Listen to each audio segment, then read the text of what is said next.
coming up. Let's do it. I want you to get excited about your life. Here we go. Stand by, camera 6. If you're going to talk to me, you're going to have to be honest. Stand by, Dr. Phil. Showtime. This is going to be a changing day in your life. Stand by, And today on the Dr. Phil Show, worried parents, what's wrong with your child? And introducing our guest today, the illustrious Dr. Carla Silvestri from the University of Windsor, specializing in multiple intelligences. Also joining us on our panel today is Dr. Nikki Blair, also from the University of Windsor, specializing in the study of intelligences. And last but not least, joining us on our panel is Dr. Abarami Shamalamaladingnon from the University of Windsor as well.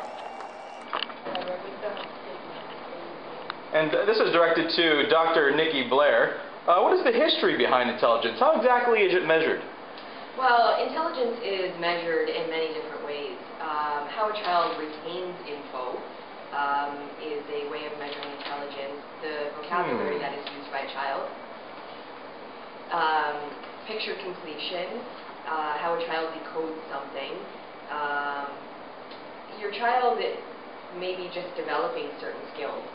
So what you need to do is see what interests your child has and focus on those to begin with. Excellent. Those are very valid points and thought-provoking. And Dr. Abarami Shamiha. Now, Dr. Silvestri, is there only one type of intelligence?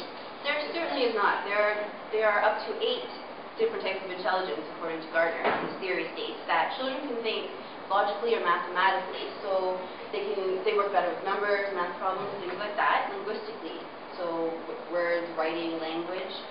Spatially, they're able to recognize and manipulate patterns and objects. Musically, they using different components of music to learn. Bodily and kinesthetically, so they're athletic, they like to move around, they learn things by moving. Interpersonally, they interact with others, group work, things like that. Interpersonally, so internally, they're thinkers. They're really they use their own motivations and abilities to produce different types of work, and most recently, naturalistic abilities. So using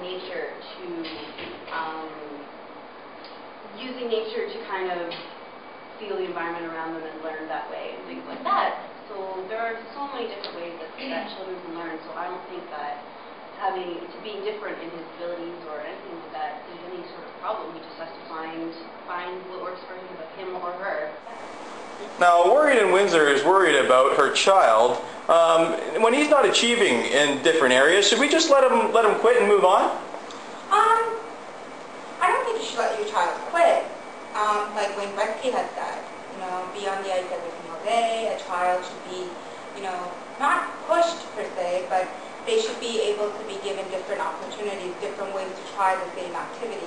A child could be talented in this, but they still haven't found their place. They haven't found how comfortable they are in accomplishing something.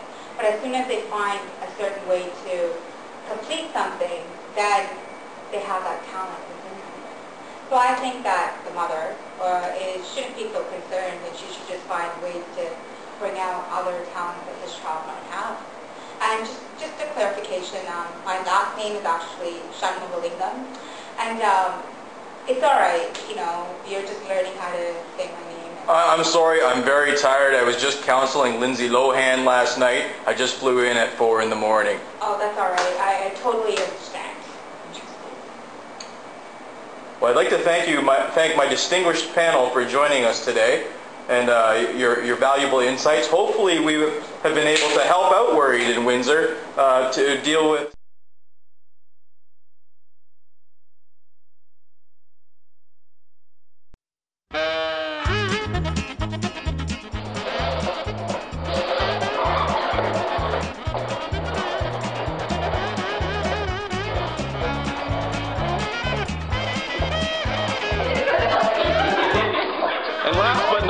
joining us on our panel is Dr. Abarami Shamalamalinglong